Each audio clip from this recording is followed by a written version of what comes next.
What's up, guys? Welcome back to World Class Gaming. Today I'm back in Destiny.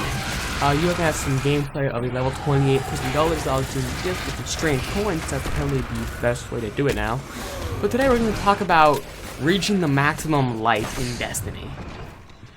So, throughout the entirety of Destiny, throughout Year 1, Dark Below, and House of Wolves, there have been multiple ways to get to the highest light.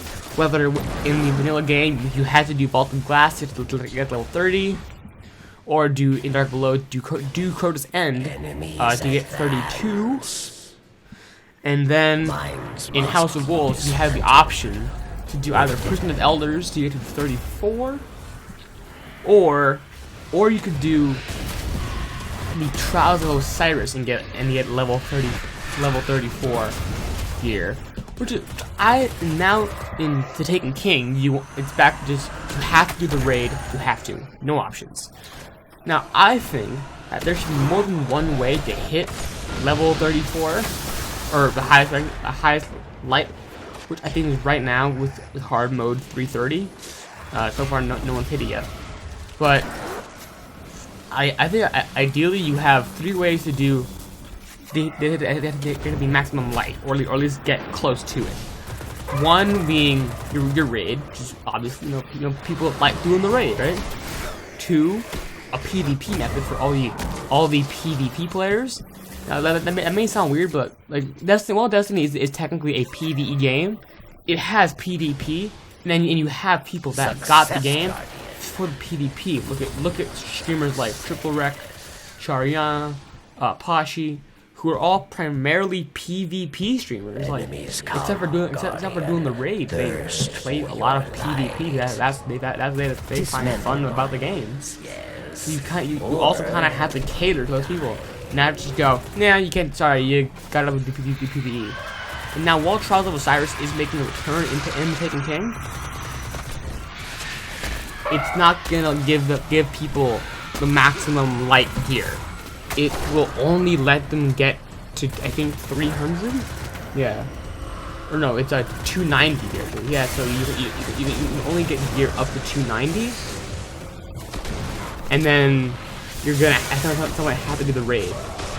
And once again, it kind of sucks is I think Bungie will notice when Trials launches, it will have a substantially lower player base of people playing the Trials of Osiris, just because people want to play it because they enjoy PvE at the same time want to hit the maximum light level. And without that, people, it's the same thing with Iron Banner. Iron Banner has had less people playing it since they changed the light light on the gear to be only to match that of Vanguard gear.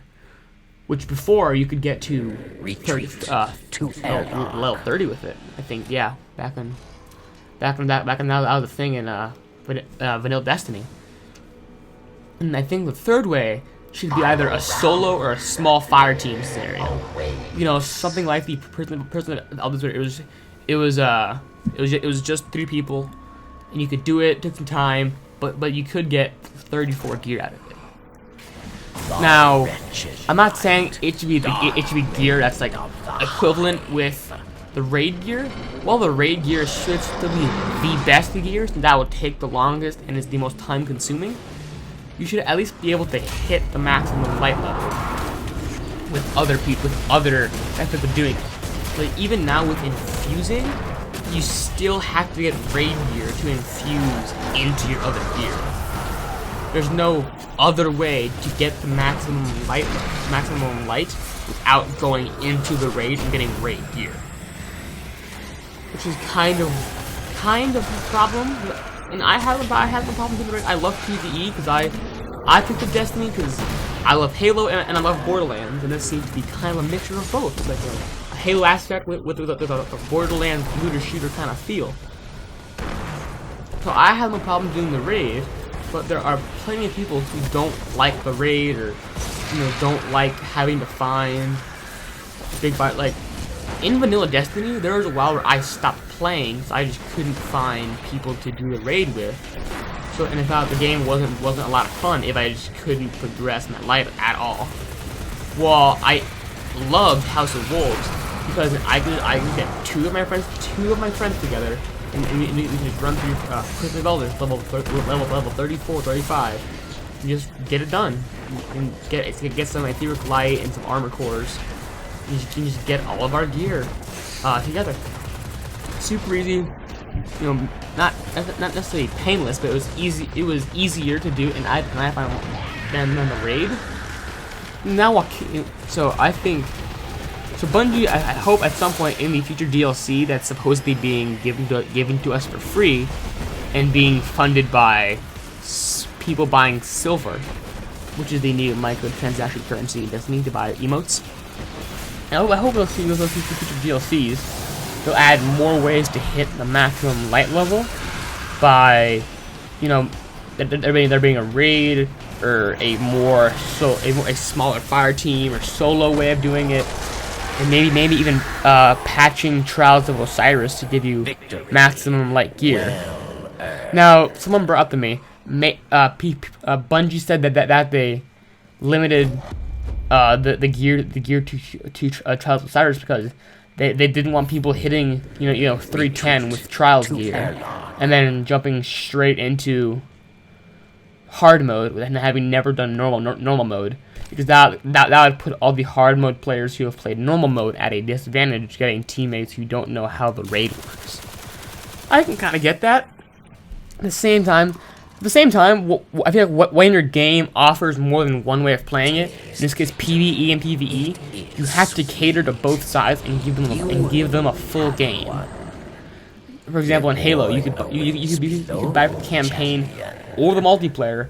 Either way, you got a fully fleshed out game, either a good story or a fully fleshed out multiplayer with a rating system. So in this case, yeah, you can have your PvE, and that's fully fleshed out, and let people hit the max light and whatever. But then you have this PvP, and at some point people have to stop playing it. They go play something that they don't like just to have the max light, which I don't know. It seems to kind of be a problem. And at some point, Bungie kind of ignoring part of their player base, and they just choose to just not let their PvP players hit max light without having to go into PvE. Anyway, I would like to thank you all for watching, and I will see you all next time. Bye-bye.